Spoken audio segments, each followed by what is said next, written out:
श्रीगुरुभ्यो नमः। श्रीमन्नारायणीयं दशकं 11 सनकादीनां वैकुण्ठप्रवेशवर्णनम्।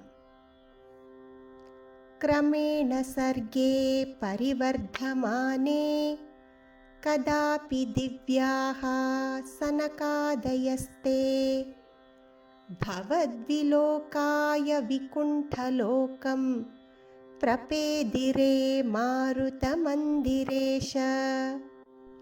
मनोज्ञनैश्रेयसकाननाद्यैः अनेकवापी मणिमन्दिरैश्च अनोपमन्तं भवतो निकेतं मुनीश्वराः प्रापुरतीतकक्ष्याः।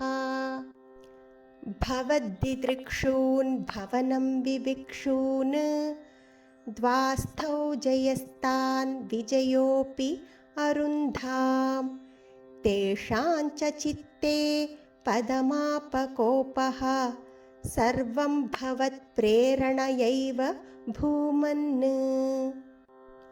वैकुण्ठलोकानुचितप्रचेष्टौ कष्टौ युवां दैत्यगतिं भजेतम् इति प्रशप्तौ भवदाश्रितौ तौ हरिस्मृतिर्नः अस्त्विति नेमतुस्तान्।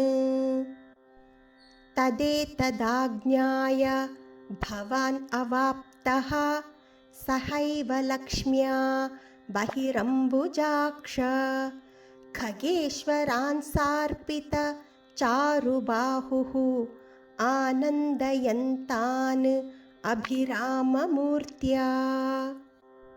प्रसाद्य गीर्भिः स्तुवतो मुनीन्द्रान् अनन्यनाथौ अथ पार्षदौ तौ संरम्भयोगेन भवैस्त्रिभिः मामुपेतम् इत्यात्तकृपं न्यगादीः।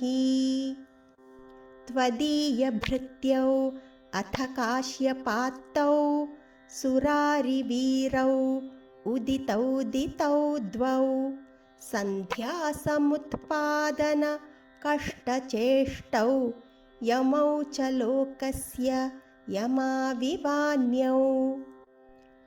हिरण्यपूर्वः कशिपुः किलैकः परो हिरण्याक्ष इति प्रतीतः उभौ भवन्नाथम् अशेषलोकं रुषान्यरुन्धां निजवासनान्धौ। तयोः हिरण्याक्षमहासुरेन्द्रः रणाय धावन् अनवाप्तवैरी भवत्प्रियां क्ष्मां सलिले निमज्य चचारगर्वात् निनदन् गदावान्। ततो जलेशात् सदृशं भवन्तं निशम्य बभ्राम गवेषयन् त्वां भक्त्यैकदृश्यः सकृपानिधे त्वं निरुन्धिरोगान् मरुदालयेश। श्रीहरये नमः। गोपिका जीवनस्मरणं गोविन्दा गोविन्दा। ॐ तत्सत् सर्वं श्रीकृष्णार्पणमस्तु।